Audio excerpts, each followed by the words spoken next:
versus Na'Vi. Game 1. It's time now for game number 1, and I say game number 1, it's just one game. Best of 1 elimination. It's brutal. One of these teams going home. Mineski versus Na'Vi. Gunnar, Febby, how are we doing? What do we think about this one?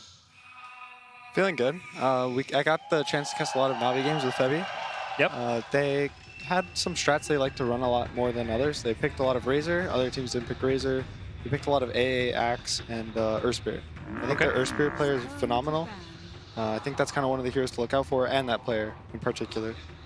Yeah, he's got a crazy win rate on their hero. He's got 72% win rate, and they picked him 7 times in the group stage.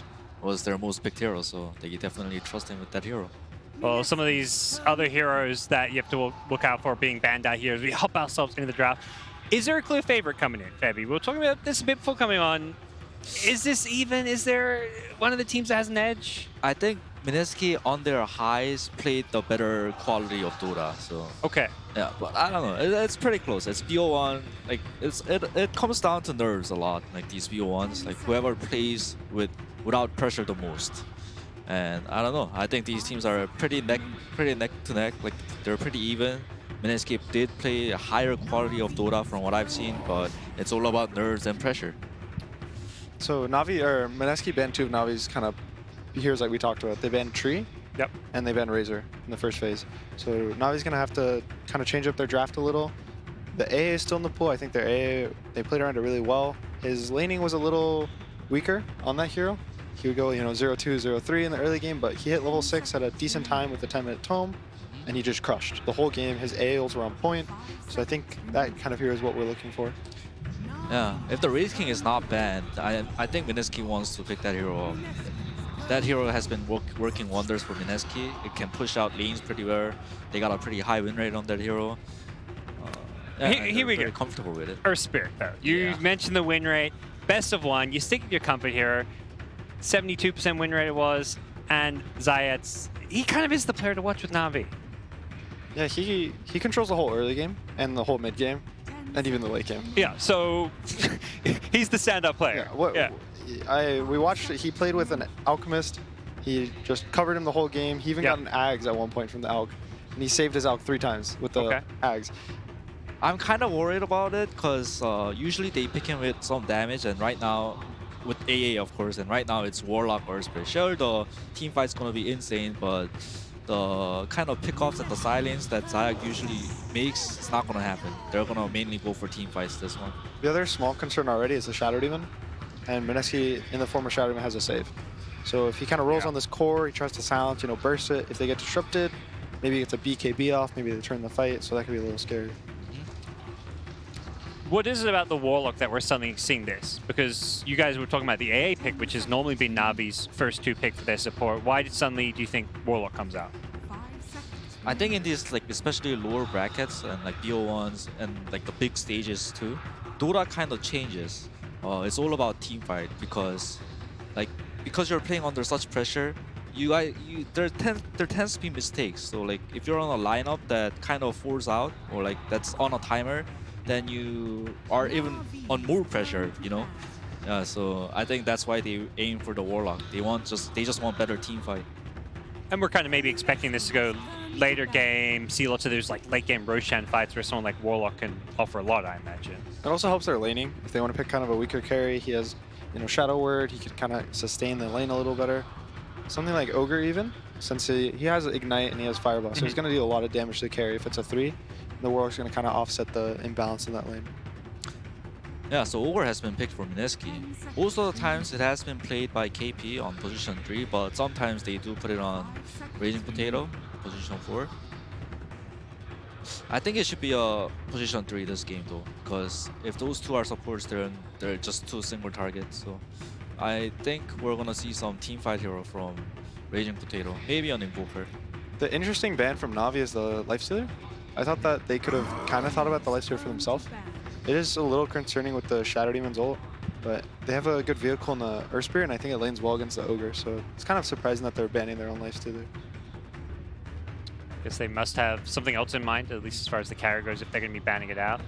as we will see also the Void and Dazzle removed from Mineski as we get ourselves into the next pick stage. I feel like this man here on your screen, Nico Baby, as a carry, giving him a good start, giving him a good lane has been really key for Mineski, because he, to me, is very similar to Hector from Infamous, where it's like he wants to farm, hit like whether it's a Midas Radiance hero or something else, his item timings are really important. He's really good at those, but he's also really good at the Jug type of hero. In the qualifiers, he played a lot of Jug. He would kind of sit in the lane, farm. Once he gets his items, he would rotate a lot with his team. They would play really fast around him. They would get a bunch of towers. They would take a lot of team fights. So he kind of plays multiple styles with the team. And his team as well will focus on him or Moon. So they're a little versatile. Some teams will prefer to go for their carry or for their mid. But this is one of the teams I think that can kind of flex their priority hero. Yeah, with Navi's Beastmaster pickup, the team fight even looks more stronger. They have 2 BKB peers, so much AoE. And there it is, the Wraith King from Mineski.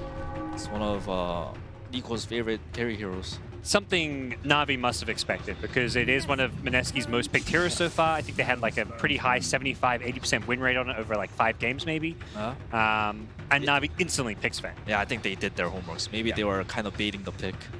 Because Sven shreds Wraith King. Yep. Wraith King low armor. The cleave can deal skeletons in the early game if they ever pressure the Sun's tower. Gives your team armor, so the Wraith King can't really burst you. It works well with the Beastmaster as well. One of the things Sven lacks, he has high damage but low attack speed. Okay. So the Beastmaster is going to kind of buff him up in the early game. So what Mineski team, what Mineski needs right now, it's on wave push / team fight. From the mid, what about a Death Prophet here from Mineski? Yeah, it's a very high chance, high likely pick. They even have the save for the Shadow Demon. Yeah, but I'm kind of worried about their wave push, because Ogre as position 3 doesn't push out waves that well, and so does DP. He can buy a Midas. Get a triple quad multicast. Waves not. Oh, Enigma.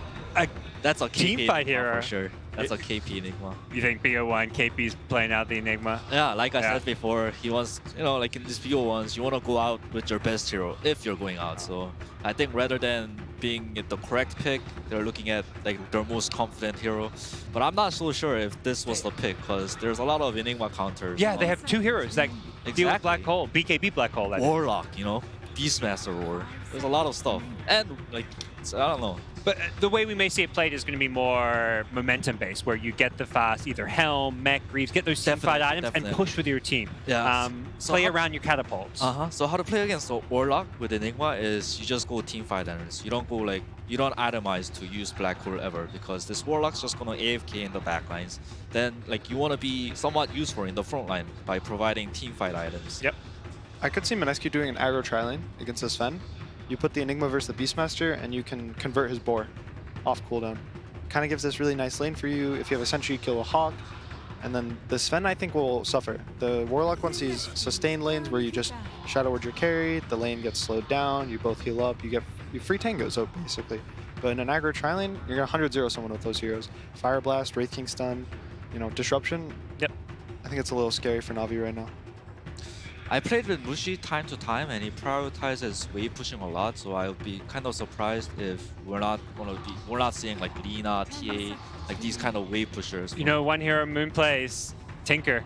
Is there any chance we see a Tinker? That's the the king of wave push. It's hard against Beastmaster Hulk. That's already got vision for you, but yeah, Na'Vi does have a lot of good ways to catch the Tinker, but yeah, we can definitely see some Tinker, especially with the Broodmother ban. Oh, Lina. Okay. It's a little more stable. It can lane against most mids in the meta. Deals with Sven. You can kite him before BKB. Even after BKB, Lina is very fast. Is TA banned? No. And that's a magical hero. A magical hero, yeah. It matches well up against mostly heroes, but Enigma's a little scary for it. I think it's a safer pick though. Yeah, Warlock's got the Enigma covered, so he doesn't have to worry about that. He just has to, win the Lina's lane and be a boss. I think it's pretty good against SD Ogre too, like those 2 squishy. Well, Ogre's not that squishy, but I think it's kind of linear on tankiness, so it's gonna hit a limit, especially on position 4, if it is being played as a position 4.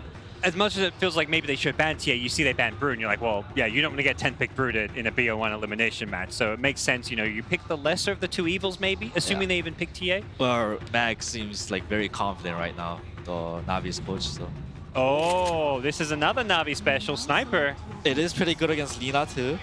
I mean, Gunnar, you can talk about it. You're the mid player. The Lina sniper matchup is kind of even the mid game, or the mid lane. Once it gets to the mid game, the sniper outranges the Lina, which is Yeah. one of the few heroes in the game that can actually outrange a Lina.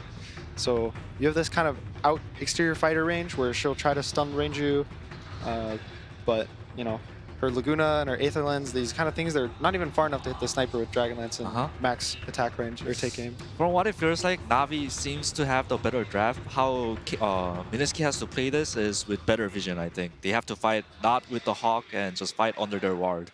So Enigma can find the Warlock and they just basically have to watch where the Warlock is. The vision game is so important. That's something where this Beastmaster Hawk needs to be dealt with and controlled. Yes. You can't just let him have full vision of the entire map. Otherwise, Navi will pick and choose their fights and take control of the map very easily. Yeah. I think it's kind of easier for them as they have a Wraith King. The Wraith King can run in and start a fight. And when they maybe clump around his ult, when he reincarnates, they get a 2-3-man black hole. Even if it gets interrupted, it kind of buys the whole team enough time to get in. They get the BKB popped on the Wraith King maybe. They get this Radiance burn. They're doing a little damage, you know. Yeah, it's gonna be a battle of like drawing each other's positions out. The Lina Sniper and Enigma Warlock, these key heroes, they wanna like bait each other out. Okay. Have your thoughts? I mean, you said you maybe ever so slightly favor Mineski. Does the draft maybe lean you a bit back towards Navi now? Yeah, I think I'm slightly towards on Navi's side. I kind of don't agree on the Enigma pick. He's gonna have a hard time in the game. They have to find the Warlock first before engaging. And I think it's going to be pretty hard because Sniper is going to be pushing out everything with the superior range advantage. Even with Shrapnel on side lanes and mid, you can just Shrapnel the lane out. You don't even have to show your hero. I think it also, their team fight's really strong with the Fatal Bonds and then the Magnetize and even the Sven. Yeah. A Cleave with the Fatal Bonds and 2, 3 heroes, 4 heroes, 5, you know, everyone's dead. Yeah, but Mineski do have their comfort pick, so it's going to be a pretty exciting game. I mean, comfort picks the name of the game in these BO1s sometimes. Very clear. Yeah. Navi recognize that. They go for it a lot. They also added that extra amount of team fight with the Warlock. So really, big team fights is going to be the name of the game. That's what we should be looking out for. Yeah, definitely. I think the game will be exciting around 20, 30 minutes. This Enigma BKB, they're going to try to bait out spells. And it'll be fun to watch. Yeah, we don't see any chance there'll be a big explosion in the early game. We're going to go over to Casey on the stage. He's got Mag with him. That's right. We're just going to ask you a really quick question, Meg. How do you feel about your draft? I feel very confident. We picked our signature heroes and we feel quite confident. That's all. Thank you so much. Thank you too. Best of luck. Back to you guys. That's right, it's time for our final match of the night. We're going late into the night, and there's still a decent amount of audience here, and they've been cheering very loudly for both these teams, Mineski versus Navi. Let's head into the game as we are going to be seeing the bounties unfold quite soon. And as we heard from Meg, I mean, I feel like both teams definitely just picked their signature heroes. I mean, they picked Enigma into Warlock and Earth Spirit and Beastmaster. But at the end of the day, it's still a KP classic. Yeah. What do you really expect him to say in that position, though? Like, oh, man, we got completely outdrafted. I should probably not do my job. We lost in 12 minutes. I did a bad job. I'll be honest with you. I didn't even look at what Mineski's been picking. Hey, there's an interesting man on the screen right there, Nico Baby. Just completely bypassed attending DPC events and went straight to TI. That's the Anna. Yep. You just kind of show up, slow roll your way to TI. Rebounding runes for Navi. Things already off to a great start for the CIS team. And Navi, during the player intros earlier during the opening ceremony, you can still tell this organization carries weight. Yeah. And I think they probably won over some fans, given their like kind of steady and consistent performance throughout the year, where they've just kind of built up over and over. You heard in the interview that Seneko felt like this is a team that he finally really built from the ground up and really believed in, and would love to be able to take the Aegis with the crew like this, especially with Crystallize now taking more of a leadership role. He said he felt like he wasn't really playing with peers so much as people that he respected and looked up to. This mid lane matchup, Lina versus Sniper. Moon, of course, long heralded as one of the superstars of Southeast Asia, just wasn't really able to show it that much this year, as Mineski did not do so hot. And And on Yeah, the flip this- side of things, you have Magical, who I think is a very snowbally player. Like, this guy needs a good laning phase, needs to continue from that as First Blood. Rangy Taken by Potato Mineski. pulls it up out on Blizzy. Top tower is under attack. As they're just going for the full defensive tri-lane, and KP's just going to be playing this off-lane solo Enigma, pulling the lane back for himself. Seems like they really want to secure this classic Nico Baby Wraith King, a strong start to the game. I think Wraith King is going to be... I don't know. I think this is a really hard Wraith King. Like, if you look at the other heroes, I feel like this Sven just kind of eats him up, and the sniper can just outrange him and sort of play from afar. He's got multiple ways to distance himself if he goes for Dragonlance, Hurricane Pike. Once he gets the BKB, the stun becomes relatively ineffective. And this is going to be a really hard game for Mineski to feel comfortable going late game in. And that's kind of wild to say, considering you have an Enigma in your squad. Yeah. And perhaps like Wraith King is like a really good hero to be able to push down towers, so maybe that's why Mineski's taking this approach. They think if they get Nico Baby ahead at the start and he gets this fast Hanamitis, a faster Radiance, he's going to hit that really big mid-game swing where he could just mow down towers and they won't have to worry about the late game. I think you can't play this Enigma like a neutral late game hero. I sort of feel like you have to go for a more mid-game oriented play. Play around the fact that your Wraith King will hit like this 2-item timing and just sort of go for it. Because I feel like the game, the longer it goes on, you're just asking to lose because Seneko will hit a rock on you. It's so much harder for Mineski to execute their lineup once it gets to like the 35-minute mark. That's exactly why Febby and Gunnar did disagree with the picks so heavily, but we'll see what teamfight builds KP is able to pull out. I mean, there's something to be said for comfort picks too, which is what people seem to be favoring so far. Like you saw, Hector was like, no matter what, I'm going to play Wraith King. And, you know, fair play. It's what he's good at. It's what he's comfortable with. You're in a best-of-1 situation. You want your team to not stress. And the best way for your team not to stress, pick them what they know how to play. Who cares about the situation? Nice roll in. If they can get the kick onto him as well. Moon's going to go for the early TP away, but it barely gets him out in time. Still, it's going to hurt his lane a lot. Has to TP all the way back. This is going to give Magical at least a full minute of space.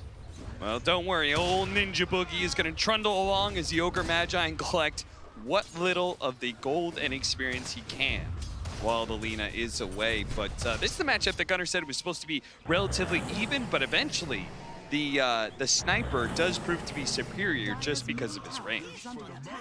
This Blizzy, and he just continues to get forced out of his lane. I mean, the best part about Mineski's offlane, Enigma can just always idle on the range creep, and it'll eventually pull back to him. Plus, you're just denying a lot of XP for the enemy carry. Whereas, like, up at top lane, Nico Baby should have a relatively free time, considering it's a Beastmaster who's level 3. He's largely been jungling. Magical. Playing the right-hand side because he knows about this rotation thanks to Blizzy's board that was set up on the high ground. You know what the crazy part is? The Lina's actually ahead in CS, despite being forced out of so many of those waves. Yeah. Doing just fine for himself. In fact, they're identical, tied. Is that just the nuking advantage that Alina has? Yeah, I think it's just easier because you can always get harass going while simultaneously farming the range creep. Like, it's impossible to deny Lina range creep unless you really mess up. Enigma doesn't have much way to contest the bounty runes, and this Beastmaster's pretty locked in, so both teams just splitting the bounties and all their supports with a heavy eye towards that mid lane. You see Zayat, who had that 71% win rate of the 7 matches that he played during the group stage. Here on the main stage, he's looking to play what he's most comfortable with, and has already had 1 successful rotation on the Lina, looking for another, but that's where Ninja Boogie comes in. It's just kind of babysitting Moon, making sure that if somebody does try and roll in, he will be there to respond. Yeah. So far, so good for Mineski as they continue to hold their kill lead. Blizzy's game continues to be really rough as KP has no problems with just jungling. And if you look at his item build cap, he's deciding to go for the flats. This was, I believe, the correct decision. Yeah. Play for the mid game. That's what we wanted to see out of Mineski for them to win this game. Because we do feel like I don't want to speak for you, but I think they're a little bit outdrafted. Yeah. It never feels good having to go for these sorts of items or plays because you know, the onus is on you to end. And I feel like Yes. playing late game is almost always easier in a best of one situation. Especially at TI where the pressure is so high. If you're Mineski, you know that, especially like in Nico Baby's position or something like that, like if you throw one team fight, the game just kind of could be over because Na'Vi are just naturally going to outscale you with this Sven and Sniper duo, even a Beastmaster being able to push you nice and late game. Both teams, oh, nice roll in from Zayats, will be able to come back into the shrapnel here. Moon trying to get away, another third round of the shrapnel, and the assassination not actually going to go out. That's because the Ogre's just running at the Sniper right now. Thinks about it again, but the bottle hit will allow Moon to stay alive, and it's Zayats who dies instead. Yeah, luckily for Magical, it wasn't the Lina that got the last hit on that, and in fact, this is going to prompt Moon to go back towards the shrine area. It's going to continue to give Magical a little bit of a free lane, but this is just helping him catch up, not even get ahead.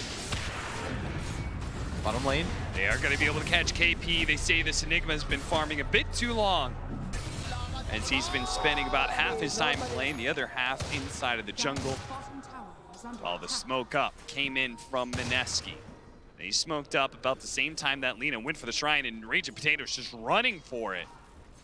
But you have that ward from Magical that's going to be able to see a bit farther to that left-hand side during this nighttime.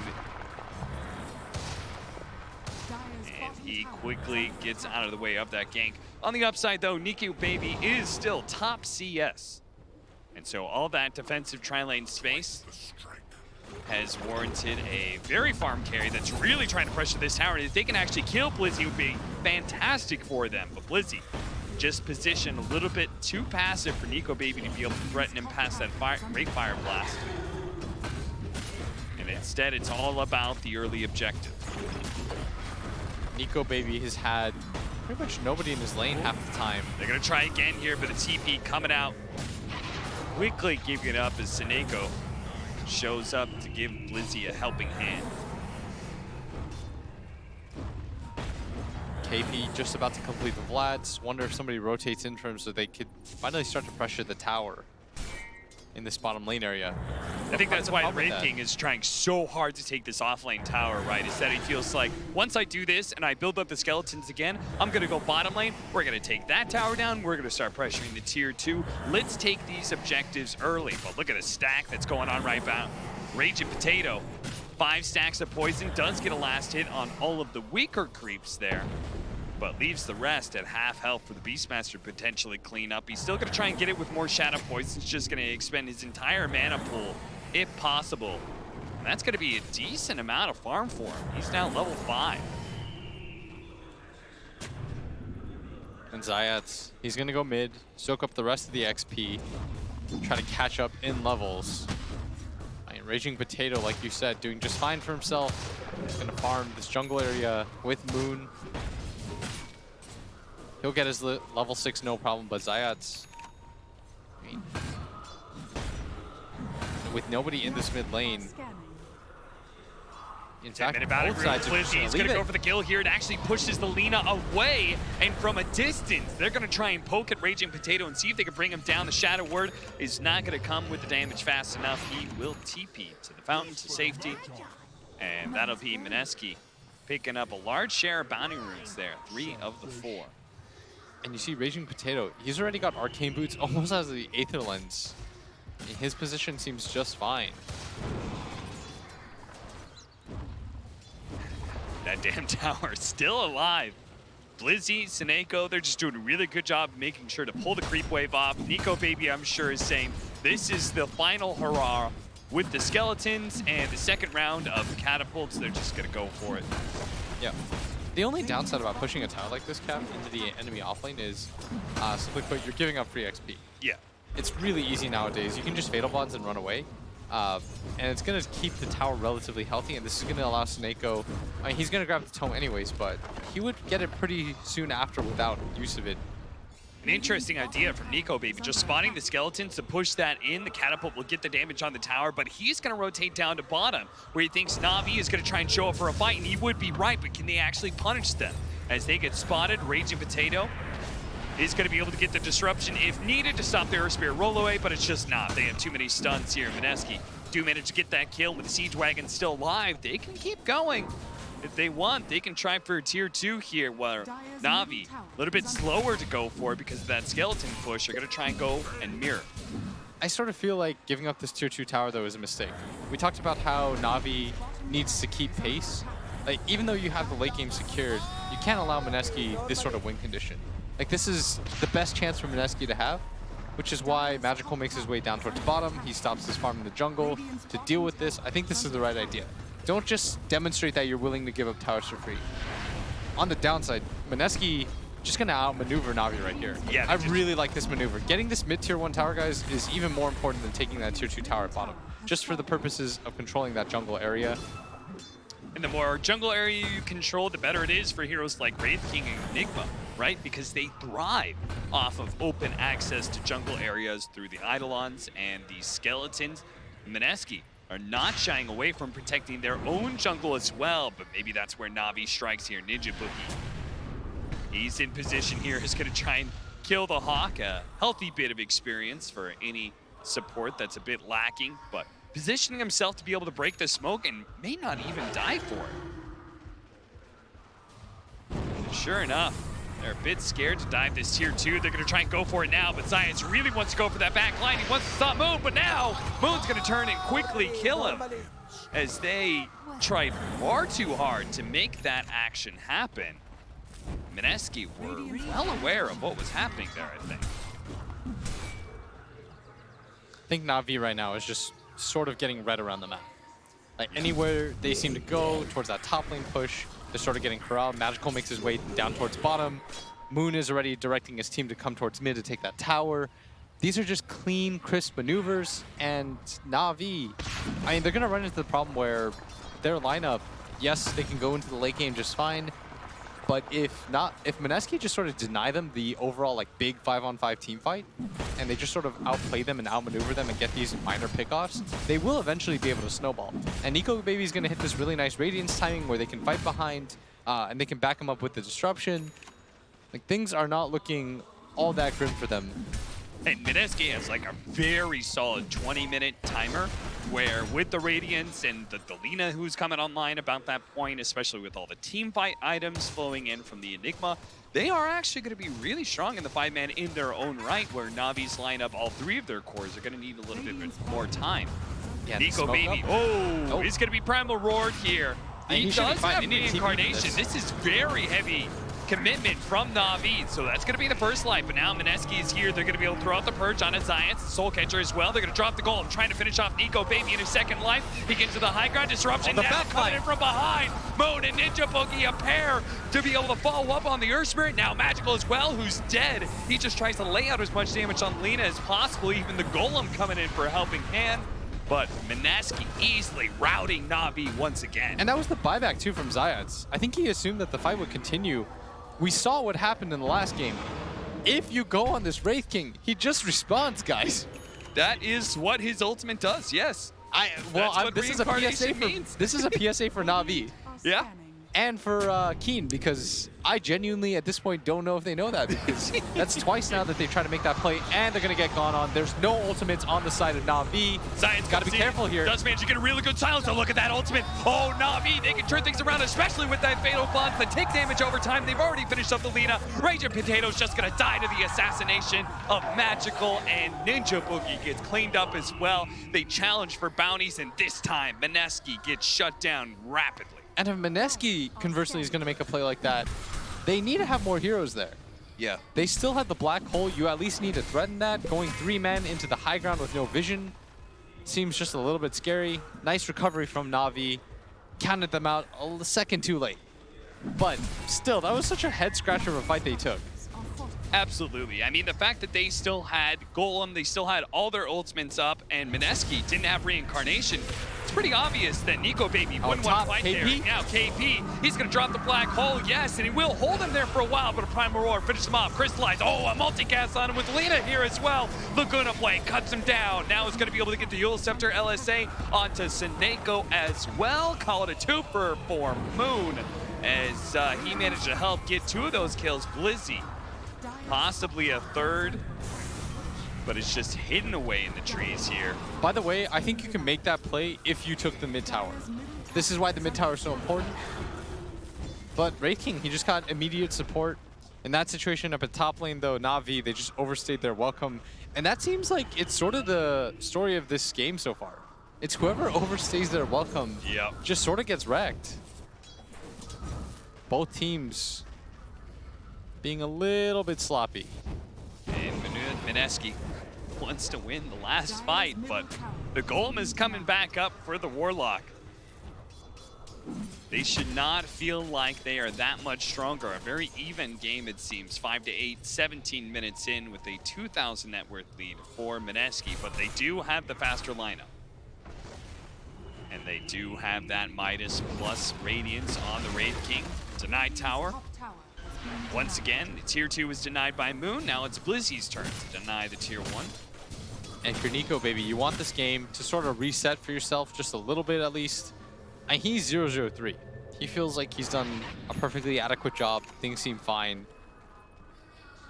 Hasn't died once this game. First to be able to cross that 10K threshold as well from all those farming items. Probably telling his team, let's just chill until every single time reincarnation's up, we can take one fight. And then from there, the split push. But I love this. The Blink Dagger pickup from the Sven. Na'Vi trying to enable some earlier timings for their cores because those cores are kind of greedy. Certain items like Blink Dagger can speed your lineup up. Smoke up from Na'Vi as they start moving across the map. I think the next timing though is BKB. Like they got a few shots at this, but once Sven gets BKB, this is when he's gonna ignore the Radiance. He's not gonna care about any of that. He's gonna get on top of the Wraith King, and he's gonna pop his first and second life so quickly. Like Wraith King does not come that equipped with armor, which is why he has to go for the AC. I think one time we saw this matchup and he didn't is... Oh, Science! He's been nice very pickoff. headstrong about who he wants to go for, just always trying to gun down Moon, but keeps on being repelled back by that Yule Scepter. I don't even know if I can really call that a pickoff, considering he just sort of walked into his waiting arms, and now the push towards this bottom lane is finally going to come. They faked it out towards mid last time, but... This time around, they will finish that commitment to the tier 2. Any more map control and Mineski, they're going to start running out of objectives to take. There's still that Roshan to go for. Oh, now they've got the Radiance, actually, the Disruption. Shadow Demon can actually farm for himself a little bit with the illusions. Yes, and he can push out this bottom lane consistently, which is exactly what he's doing, which is going to open up pressure towards the Roshan pit, and that'll make it so that Na'Vi might miss their next timing when it comes to getting the BKB on the Sven. How close is he? He's got a K in the bank right now. Magical Sniper, who's not done terrible for himself. He just died that one time in the river where they got wrapped around from behind by Moon. Other than that, 1-1-0. He's been farming away with his hand of Midas, now has a Maelstrom, and is looking towards BKB or maybe Hurricane Pike. Feels like the safety of just double BKBs. Na'Vi could actually withstand a lot of this pressure from Mineski, but first they have to be able to get there, and Sineko, well, he'll have to see his team on the other side, and it looks like they are gonna have to say goodbye to Blizzy as well. Gets caught by Moon.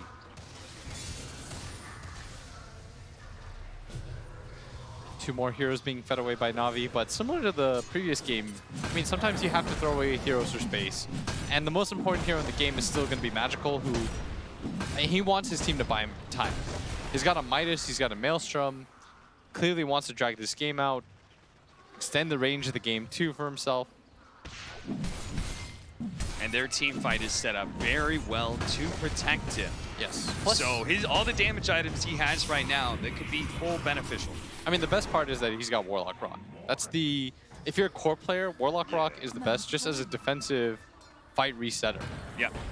You got a tanky core in Sven, who with the Blink Dagger to be able to start fights for you, has the War Cry to be able to make everybody a little bit tankier for you as well. And it looks like it's just going to be another little bit of slower game. Much like our last one, where both teams are maybe not content with the farming that's happening. I think Mineski would love to be able to take some more objectives like that mid-tier 2. Maybe get themselves a Roshan, but first they have to take map control, and Na'Vi has been rapidly throwing heroes down lanes, trying to push waves out. Yeah. By the way, I think that was BKB fully completed for Sniper. That is a massive pickup, and I think part of the reason why he decided to go for that instead of the Hurricane Pike is because I think he understands the position his team's in. There is a decent chance that if Mineski is going to put a stamp on this game, it's in the next 5 to 10 minutes. Yeah. So get this BKB, be safe, don't be stupid. So many Sniper players or players of these squishier heroes will avoid going for the BKB, and they'll get the flashy item. You get the Hurricane Pike. You know what that leads to? Getting stunned and dying in 2 seconds.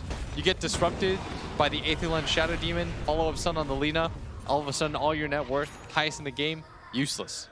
That's true. At the end of the day, you are also an agility hero, right? That Shadow Demon, if he gets on top of you, could be completely detrimental to your ideas of this team fight. I like the safety and security of a BKB from my cores at this point. But Mineski, they can search for their own security blanket if they want. Is this team capable of taking Roshan? They don't have great minus armor. Do they have a Solar Crest or anything out of anybody? The one upside is that Lina takes it pretty fast. Lina always hits hard because of her passive. Yeah. So it's not as bad as you think. It's not ideal.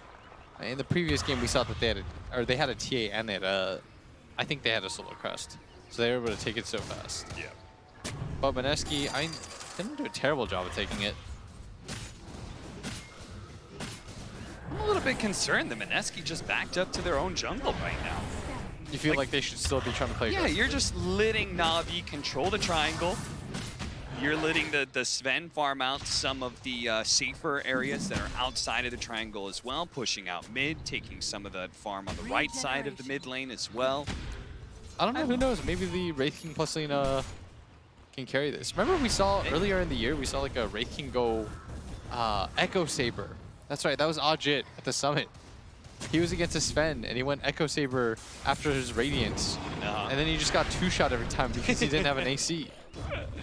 Yeah, that can't possibly be the build. Like, you would think that the core concept of Wraith King would counter Sven, right? Because Sven is very heavy on that burst. So you think that second life would matter, but if you don't buy armor items, oftentimes it doesn't. Which is why he's going to go for the AC. He saw the Summit games. He was like, that was a terrible idea. Echo Saber after Radiance. I do not want to replicate that. It makes no sense. Hey, there's our first, not Solar Crest, but smaller one in the Medallion of Courage. That would definitely help them take Roshan faster. And I do really want to see them take Roshan, just to be able to play with that kind of fearless drive that an Aegis allows you to be able to do. You have multiple avenues of initiation now. By the way, Lina, Moon has a Blink Dagger with his BKB Yules. You also have a Blink Dagger on Raging Potato with an Aether Lens. So watch out for those initiations with disruption. Again, on a hero like the Sniper. Yeah, I could easily see the reason he went for the Blink BKB is so he can get to the back line, make life easier for himself. Moon's trying to do just that right now. Not with a Shadow Blade, but with an Invis Rune. As the rest of his team is pushing forward towards where he's at, they're going to be able to smoke pop onto Blizzy here. Quickly taking him down, and Moon goes to Magical somewhere around here, but Magical does manage to get the BKB off first. The rest of Na'Vi, who are pushing forward for Bounty Runes, quickly TPing to the other side of the map. Zayat. He may just try and roll forward to get that other Bounty Rune. If he does, though, he's going to be met by Raging Potato, who does get the instant disruption. Nico Baby's here to catch him with the Ray Fire Blast as well. Earth Spirit does not get a chance to roll out of this one. You know what's odd is that both teams are hitting their item timings, so both teams are okay with the pace of the game. Yeah. It's always weird when that happens, because neither side is really playing with that much urgency. I think Navi's content to just sort of let them get these individual pickoffs, and Mineski's content with just sort of getting a little bit more map control at a time. This is one of the TI best of one syndromes where you're just a little bit afraid to make moves. Yeah, and is that more beneficial to Na'Vi because we both agreed that they had better late game, or is the timings of AC and Ashiva's around the same time for this Lina and Wraith King, is that just going to completely negate Na'Vi's farm on their big physical damage cores? I don't know if it'll completely negate it, but Disruption, good save. Rage Potato also managed to get the purge. They have the Yule Scepter. No stun to follow that up because they knew Crystallize was going to use BKB, but now they have to get rid of Golem by the Primal Roar. Assassination, be able to finish it up. They do manage to get the Black Hole right on the edge. Roll in. He can't get to KP whatsoever, but they had no damage to be able to follow it up. Nico Baby was just a little bit too far away. A great upheaval, slowing everybody down. Magical responding to Moon, but Moon with the double damage, he can actually fight through that BKB, but Magical does manage to get to the high ground, so instead he'll turn back to help finish up Science. Multiple buybacks from Mineski. They need to be able to get more out of this one. They do manage to get Snako. Yule's trying to defend against Crystallize, best possible disruption there as well. Soul Catcher, Crystallize a little bit low. Oh no, an LSA actually barely clips and they do manage to get the shot on Crystallize, but Moon is still dead. Nico Baby trying to finish off another round, and the Shadow Poison to be able to finish off Crystallize, but Nico Baby in his second life, look at him, he's just getting poked to death by Magical. Pew, pew, pew! Takes down the carry of Mineski, and now Ninja Boogie will fall as well. Mineski buying back to try and take that fight. They said this is going to be where we break Na'Vi, and what a big pop there from Raging Potato. That's multiple kills he's gotten off the Shadow Poison, but at the end of the day, it doesn't fix that that was a bad fight for Mineski. they weren't able to get on top of the sniper. That is the biggest thing. It was even a very good hole from KP. He threw it in the hopes that he was going to catch heroes on the very edge, and the way that he was positioned on the high ground made it nearly impossible for Na'Vi to follow up. No one was going to walk through that hole to get to him. See that again. There was so many good ways that Mineski were able to kite Crystallize here, but the fact that the Golem gets dropped and that was just enough for Crystallize to be able to close this distance, get the Primal Roar out from Blizzy as well. Once they take out that Lina, Nico Baby is just so slow to be able to get damage in because that upheaval from Snako. Moon shows up, but it's about a little bit farther forward that he overcommits trying to finish off Magical, especially since he had forced him to use that BKB, but... Yeah, and you can see the frustration in his face. He should feel it. And the fights are always going to look like that if you can't get to Magical. It's going to be that slow peck of death. He had so much space to play with in that fight. This is exactly what Gunnar and the panel were talking about. I really liked their read on the game. They were going to say, this game goes on late. The sniper, he's just going to outrange you. Regardless of what items you get on this Lina, he's going to sit back, hit you from afar. You're going to overextend, trying to get to him. And now he can go back for that flashy item in the Hurricane Pike. A better answer to be able to get some more distance against this Wraith King and Lina. I mean, distance is just going to be the name of the game, and Na'Vi have it in spades, both through the sniper as well as the distance and range of this Fatal Bonds plus Warlock. It wasn't Chaotic even Offering. really an ideal fight for the Sven. He had already committed his God Strength. Yep. Plus, he was sort of in an awkward position. Wasted a lot of his HP too, and his BKB, just trying to kill an Ogre. But that goes to show you how good of a sniper game it is. And it also goes to show you who is right. In the game of Chicken, where both teams were willing to farm, Crystallize dodges point blank as Blizzy, trying to find the angle right now, does have the Roar, doesn't want to use it on Nico Baby. Nor does he want to use it on Ninja Boogie, so this is just going to reset things for the time being. Magical thought about walking up that hill. Let me tell you, Cap, no matter what you think about the game, no matter how far ahead you are, don't walk up hills blind. Don't do it. Mineski, knowing that that fight was kind of spoiled by that fast reaction of Crystallize. They just send Moon, go get one of those bounty runes. He's going to try and push into mid lane, but Magical, he's not slowing down one bit with this Aegis. He's going to quickly chop down. Look at that initiation. Because of the Hawk, they actually spotted out where Raging Potato was. Mineski did not plan very well for the vision of the Beastmaster, and now the supports are going to get caught. Ninja Boogie does have a force stab. Gets the low ground, but it doesn't really matter for Na'Vi. They have waited long enough. They say now's our time to be able to wrest control of the map back from Mineski. We're going to be the ones to take objectives They just and even smoked. threatening going into the high ground. Yeah, they did smoke so that they can sit behind Magical. He's got this Aegis, and he's taking this pretty quickly. And the best part about playing Sniper in a game like this, Cap, is you have so much that can frontline and initiate for you.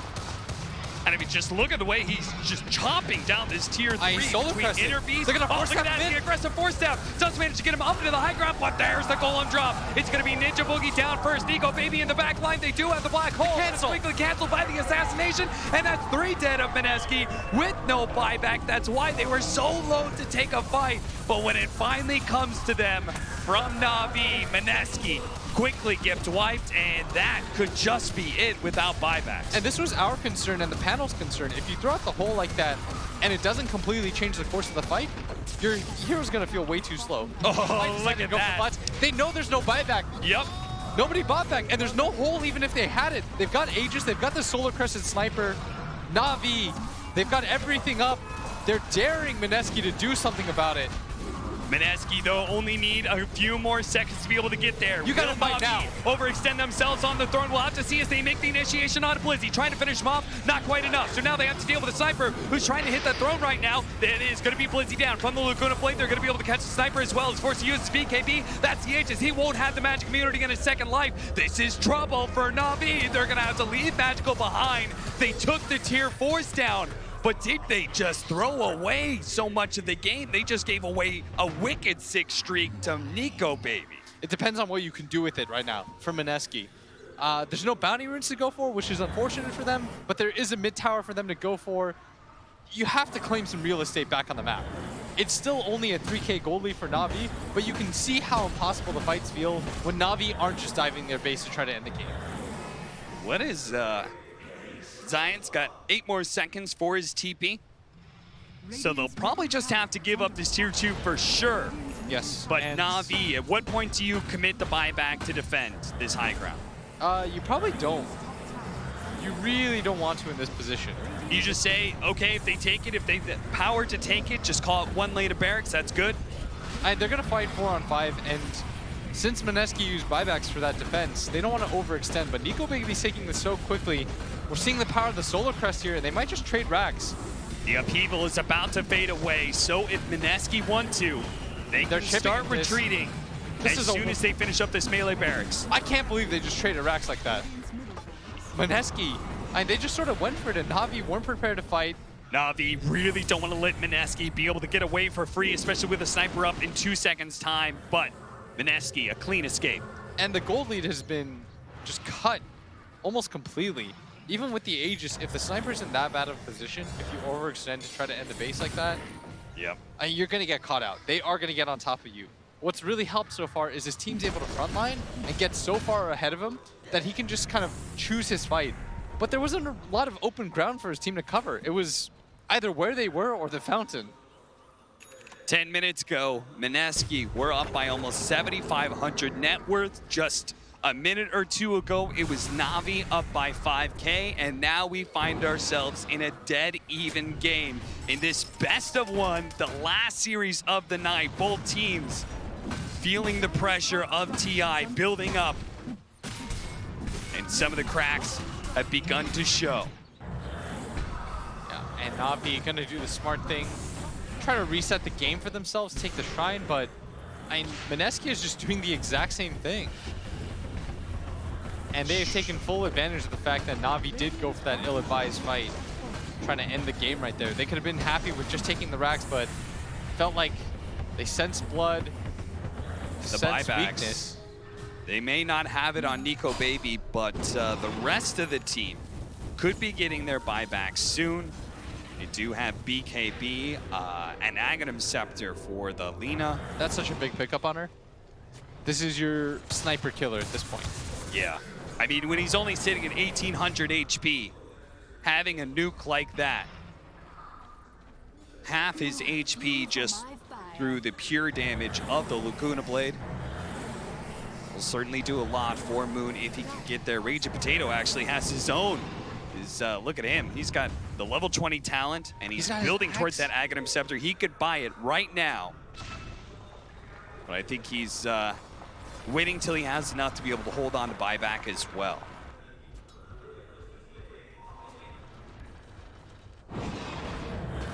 That'll be pretty scary, especially if he can manage to get up to level 25 in the next 4 minutes, which is what we're waiting on for Mineski, I believe, as Nico Baby doesn't have that buyback. We also have Roshan, who could be spawning quite soon, and that's why we're going to see a smoke from Mineski.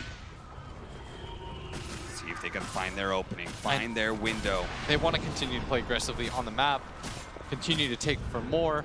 They know this game is now evened up completely. Racks for racks. Na'Vi gave you a second chance in this game, a second opportunity to be able to make it through this just crucible of the best of ones in this playoffs and move on to the next round. But how are you going to take advantage of that opportunity? Are you going to sit back and farm and wait till you have your buybacks, play it safe in that regard? Or are you going to try and challenge this Roshan that Na'Vi is very clearly setting up for and just spawned? Looks like they're content to chill for the time being, but I mean, they've got to get back to this Roshan pit cap. The benefit of Na'Vi actually losing their mid-racks here is that they can just kind of defend the area. Look how quickly it goes down with the Inner Beast and this minus armor and all this physical damage. Mineski, they're moving over nice and fast, but the Hawk has already spotted him. They have to respond to this in... Nope, out of time. It's not going to be fast enough, and now, if anything, Mineski could get caught, and that's exactly what Science is planning on. He blinks forward, Soul Catcher on him, almost finishing him off, and he does manage to get a Force Staff down into the low ground, disappears with a Glimmer Cape, and the shots from the Eidolons will not finish him off. So, Na'Vi do manage to get that Aegis and Cheese for free. Mineski do not get caught, though, in their awkward positioning, but they're also not slowing down. They're thinking they may catch Na'Vi by surprise. Yeah, maybe they think Na'Vi will split up to farm a little bit, see what they can get, but they've got to be so careful because they're all-encompassing teamfight ability. Oh, they found the moon! They managed to get the assassination, give it enough mission for Blizzy to be able to get the Primal Roar, and this is very likely going to be buybacks forced out. They already used the God Strength from Crystallize, so he wants to use all that damage to try and take down the tier 2 if they don't find anybody else. And Mineski immediately go for trying to split push the map. They're gonna have to come back soon at this rate. Oh man, it's catching another one. Science rolling in. Trying to catch Regent Potato, that would be a massive kill, but now he's been caught with Soul Catcher on him. Looks like Nico Baby should be able to quickly bring down Zayed, and again, he has overextended himself. Yeah, and this is just going to be a 1-for-1 with the tower. Secure the shrine, Na'Vi.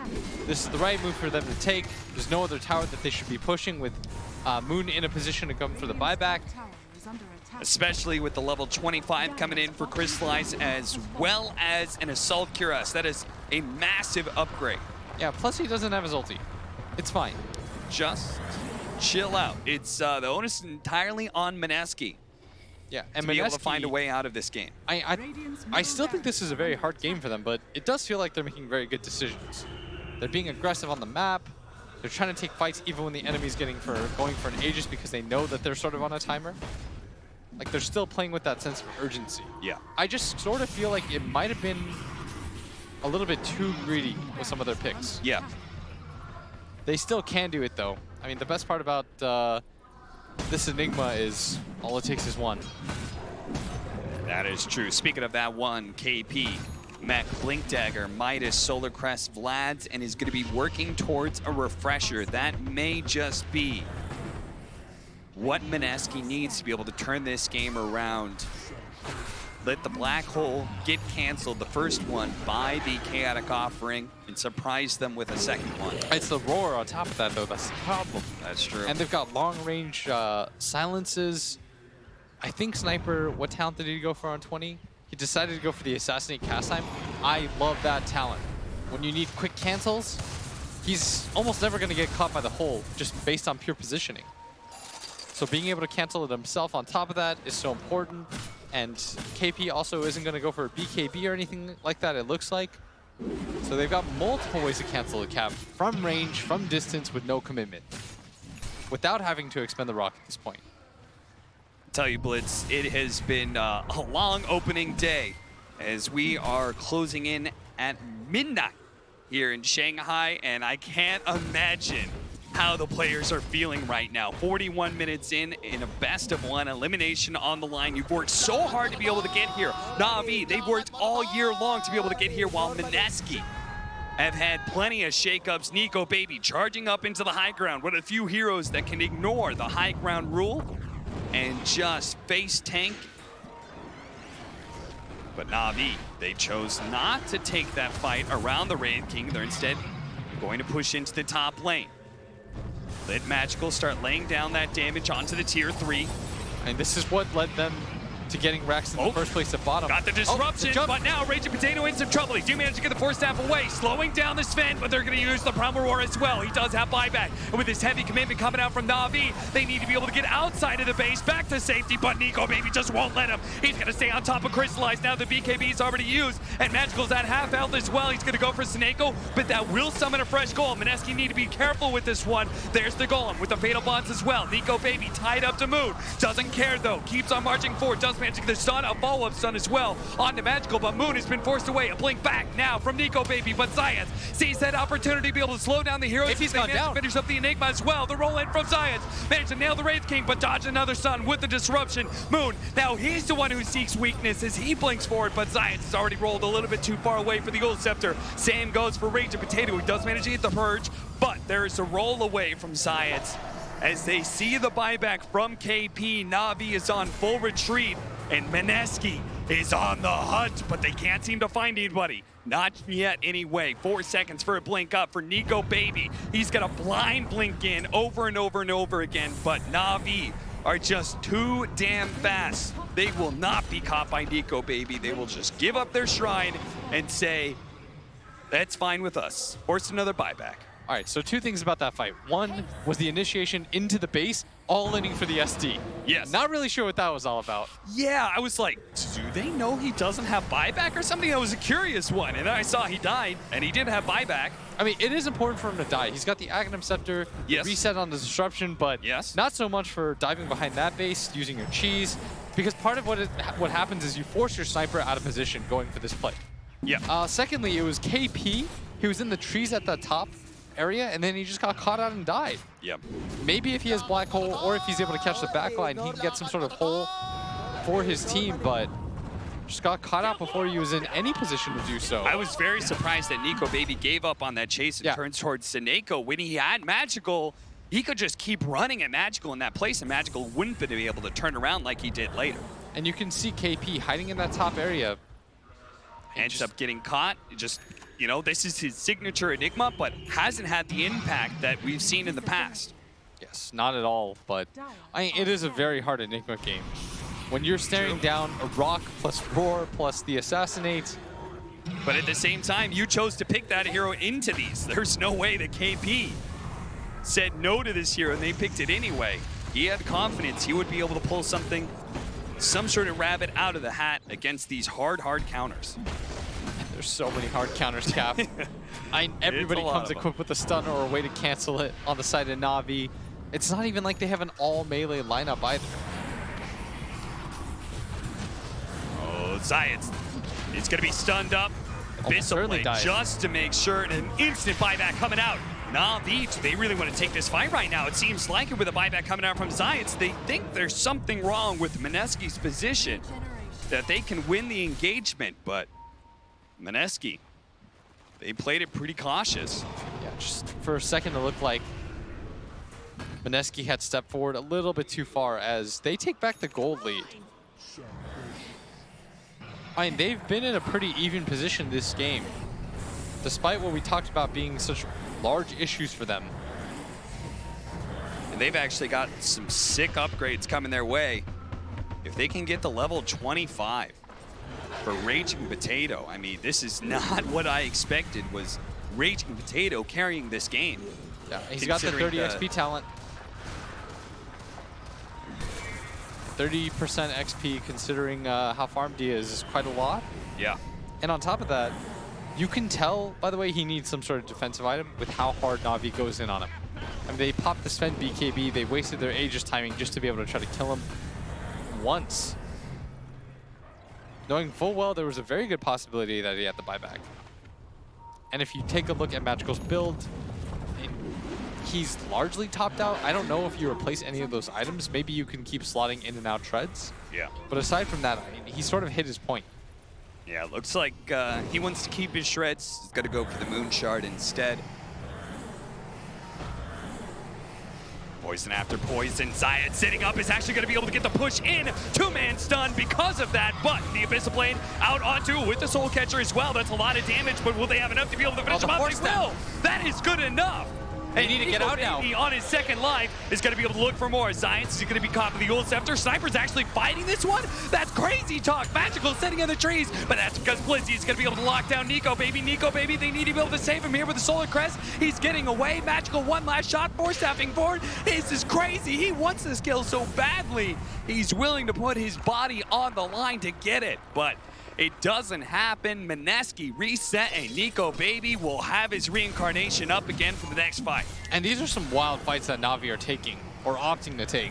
Yeah. The buyback from Crystallize, I'm not sure what that was about considering Roshan wasn't quite up yet. That felt like a snap judgment call. Zayat doesn't have buyback in this position either, just simply out of gold. He's had to use it twice previously. And now it might be Mineski's turn to grab this Aegis. And the Wraith King is plenty strong. He's got an AC. Aegis, cheese, refresher shard.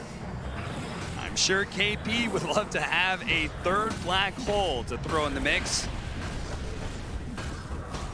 47 minutes in, I did not expect to see that Mineski, especially after they almost got throned by Na'Vi. Throne went down to half health before they were finally able to repel Na'Vi and get several kills. I did not expect to see them taking over the late game like they are with this lineup. I don't think anybody did. I definitely did. Yeah. I mean, Na'Vi certainly didn't expect that, but... Yeah, what a wild back and forth game. For a second, I thought the game was 100% over. Then they wasted their Aegis timing cap, going for that dive at top. Yeah. They wasted everything on that. Sure, they got the kill on 2 heroes and they forced a support SD buyback, but missing the timing on the Aegis I felt like was more key. Then they take the fight in that position right there, trying to go for it. Sort of resets things. And the good news for Na'Vi is that they can just continue to hold high ground around Magical. Oh, yeah. I mean, how do you approach high ground if you're Mineski against Sniper Warlock?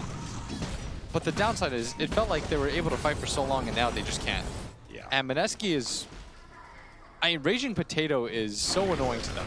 I mean, this guy's positioning in team fights makes it so that Na'Vi has to pretty much dive his base to get to him. That means he's doing something right. Also, just the sheer amount of farm that he's got. He now has an Aeon disc. Yeah, that means he can just dive in and get the disruption on this sniper. He's got the charges of disruption as well. And that Aeon disc will allow him to live long enough to be able to get another disruption and maybe a third one. And that could spell doom for this sniper who's top net worth right now, but is about to be eclipsed by Nico Baby, who has the better map control with Wraith King. Yeah, what a crazy position we're in considering what happened 15 minutes ago with that mad dash towards the throne. So long ago, it feels like. It's Ninja Boogie dropping the gem so you can check the board on the high ground. If it's there, he'd be incorrect. But with the gem, they have so much map control. There's an E-Blade, by the way, completed by the Ogre. So another way to prevent the sniper from hitting and another way to get on top of him and deal some extra damage. Okay, I like it. I can dig it. It's a lot of burst damage potentially as well. Mineski, I'm sure they're feeling it right now. They have that Aegis Cheese and Refresher Shard. There's no buyback on the Earth Spirit or the Sven. I mean, they have so many things going for them at this point. Sven is going to go for the Nullifier. Same problems arise. But what are they waiting for? What is the last key to be able to go high ground? Or can they not go high ground and they just have to wait for a mistake? I'm not entirely sure. Because every time I think one thing, the other happens. Yeah. Every time I think that Na'Vi has this like firm grasp on the game, Mineski grabs it back. And then the opposite happens. The pendulum swings the other way. Not really sure where it's going to end up now, but Mineski's going to make damn sure this time it's going to be a lot harder for Na'Vi to get anything out of it, as they're going to increase their gold lead during this time period. They're at 14K now. That's the largest lead that we've seen. But I mean, win probability-wise, Still very even. they really like Sniper. Yeah. So do I. What a coincidence. Sniper with Beastmaster, Solar Crest, a Sven to be able to tank on the front line, scaling, like the only hero that really doesn't scale that well is your Spirit. And that's saying something, because Earth Spirit's still great late game.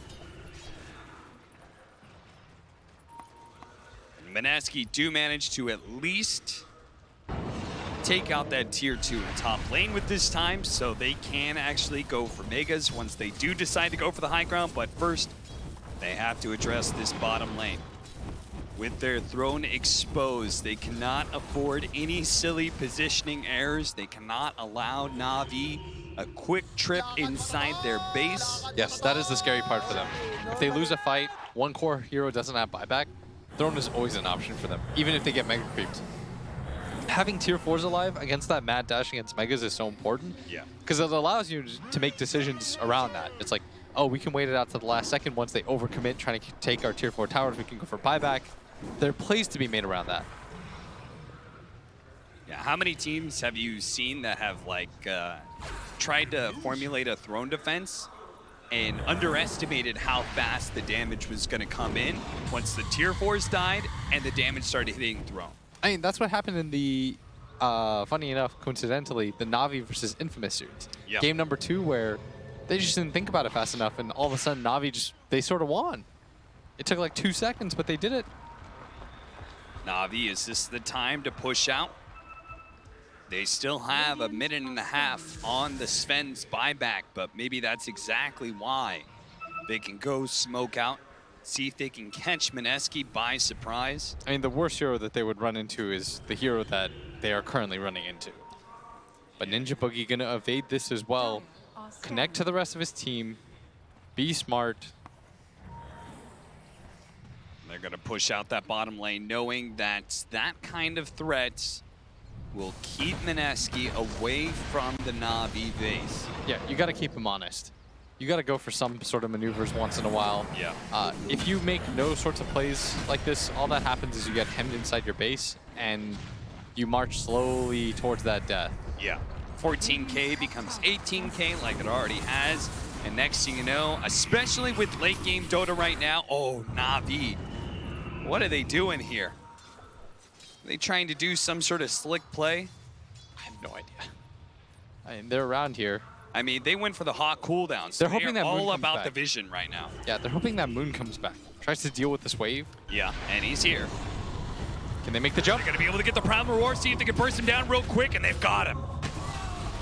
Na'Vi planned that one out for like the last minute and a half, but Blizzy, oh, the Black Hole is going to catch him right on the edge of that TP. That's the gem on the deck, and immediately KP goes for the refresher inside of Na'Vi. He wants them to know he's got that team fight winning ability up again. You're not going for it. No.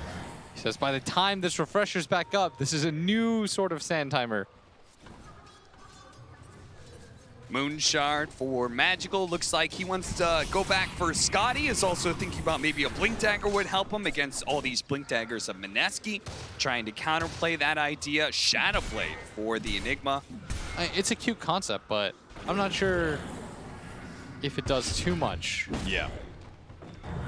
You could just as easily take one bit of damage, your Blink Dagger's disabled, and then you've just built up a slot, a very valuable slot, instead of one of these big late game items. Yeah, that's a pretty big gem pickup too. For the brief moment in which they killed Moon and they cut the lead by 2K, they instantly lost it by losing their Beastmaster and the gem. Yep. Speaking of which, since we're going to late game, right? Mineski controlling all this field, it's, you know, Na'Vi may have these heroes that go late game better than you, but all bets are off when you start getting to your level 25s, when you start getting enough farm that people are picking up their 7th, 8th items in Aghanim Scepters and Moon Shards that they consume. I mean, who knows? Wraith King Aghanim Scepter, I could see that being a real game winner here. And Nico Baby almost has it with buyback. Yeah, I'm curious to see how much that changes in these engagements. I mean, their same issues always existed, is getting to the backline and finding the sniper. Once they can do that, maybe it does require 2 lives of the Ogre, an extra life of the Shadow Team, and to be able to do so. Yeah.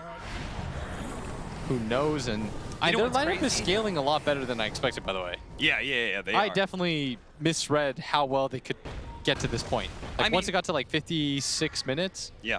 I thought the sniper would just sort of reign supreme here. I'm sure a 20K net worth doesn't hurt, but yeah, I agree with you. I did not expect Mineski to be able to be so strong into this late game. They, I'm pleasantly surprised. both teams have something really scary in mind, though, which is we already talked about how Na'Vi can end the game super fast. If you get to level 25 on Enigma, with all those Eidolons like Mineski, could just tear down buildings super fast. We're going to try and get a fight around the Roshan. They are able to get this Purge initiation with a 4x multicast. This poor Sven just got taken out by a Luna Blade. And now Moon, he refreshes up. He's got a fresh BKB, a fresh Laguna Blade, and it's got somebody on Navi's name on it. They're gonna reset, go in for this other Roshan. I mean, Wraith King, did he already complete the axe? Yes, he has. Unfortunately for him, I mean, his team was gonna take it. This will be the blessing. Who's getting the blessing? Is it Ninja Boogie? It is. They're gonna give him that free extra Fire Blast, the unrefired Fire Blast for some extra power. And KP, okay. Popped his refresher. I don't think he needed to do that. No, I don't think so either, but he did. Well, at least Ninja Boogie found it funny. Yeah, and that's gonna be, you know, it's been rare that I've actually seen the refresher shard have a cooldown. You don't see that too often. I'm gonna go for it right now. Oh, Zayats with the Aghanim Scepter is gonna kick Ninja Boogie into the tier 4s. He's Multiple okay. 4 stats with the Ethereal Blade is actually gonna allow him to be able to get away. The disruption being used out to be able to buy the Wraith King time, but Magical, very safe in the backside, is able to poke at Nico Baby, trying to bring him low enough that they can take away that reincarnation for free, and then they can make the real commitment. But Mineski looking to be able to force the buybacks out of Crystallize. They've got 30 seconds. And the Glyph is now down. Raging Potato found his initiation. He's going to go for the sniper with the Soul Catcher as well. The Aeon just allowing him to be able to live through this. Laguna Blade. That's who had the name on it. It was Magical. But where's the buybacks coming out from Na'Vi? Now they have the Chaotic Offering on the ground to be able to slow down some of these heroes. They go for the buybacks, but still, Crystallize holds onto his. And look at Zayats right now. He is burrowing deeper into the tree, seeing if he can get a positioning for another pickoff like he tried earlier on Ninja Boogie.